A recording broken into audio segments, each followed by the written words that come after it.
Hi friends, இன்றைக்கி egg fried balls எப்படி செய்யுதுன்னு பார்க்கலாம் வாங்க.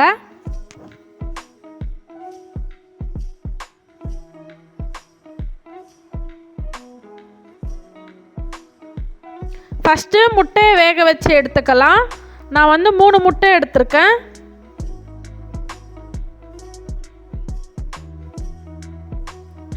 இதில் தேவையான அளவுக்கு தண்ணி ஊற்றி 10 நிமிஷம் வேக வச்சுக்கலாம். 10 நிமிஷம் ஆயிடுச்சுங்க.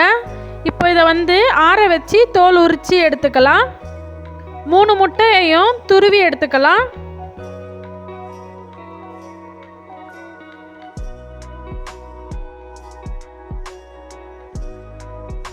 முட்டை துருவியாச்சுங்க.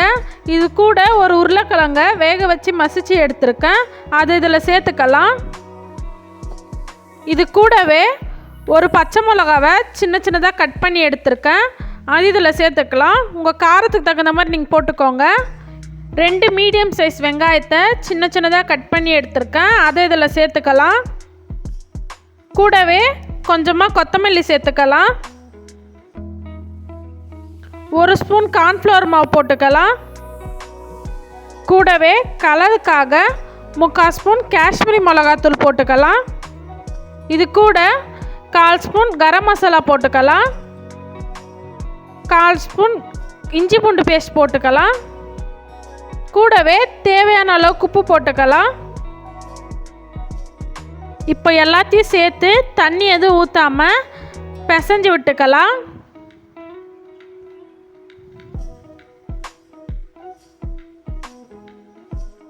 பிசைஞ்சிட்ட பிறகு சின்ன சின்னதாக உருண்டை பிடிச்சி வச்சுக்கலாம்.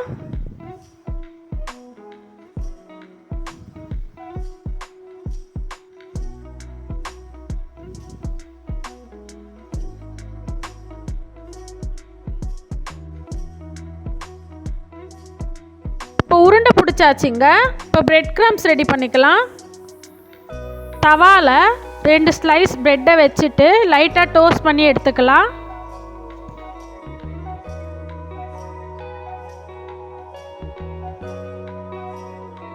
இந்த அளவுக்கு டோஸ்ட் ஆனால் போதும். இப்போ இதை மிக்ஸி ஜாரில் போட்டு பொடி பண்ணி எடுத்துக்கலாம்.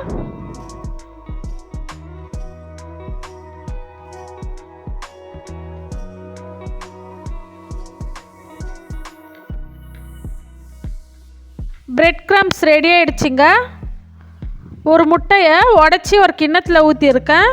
அதை நம்ம கலந்து எடுத்துக்கலாம். பிரெட் கிரம்ஸும் முட்டையும் ரெடி ஆகிடுச்சு. இப்போ உருட்டி வச்சுருக்கிற உருண்டையை எடுத்து முட்டையில் போட்டு உருட்டி நல்லா பரட்டிக்கலாம்.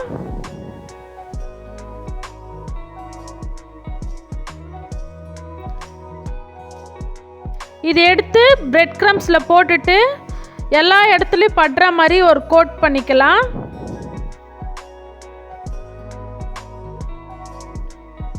இப்போ இது ரெடி ஆகிடுச்சிங்க. பொரிச்சு எடுத்துக்கலாம். கடாயில் தேவையான அளவுக்கு எண்ணெய் ஊற்றிட்டு எண்ணெய் சூடாயிட்ட பிறகு நம்ம உருட்டி வச்சுருக்கிற பால்ஸ் எல்லாம் எடுத்து இதில் போட்டுட்டு பொரிச்சு எடுத்துக்கலாம்.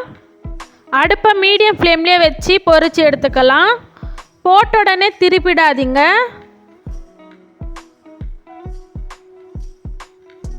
இந்த மாதிரி லைட்டாக அப்படி திருப்பி விடுங்க. அப்போ தான் எல்லா இடத்துலையும் நல்லா பொரிஞ்சு வரும்.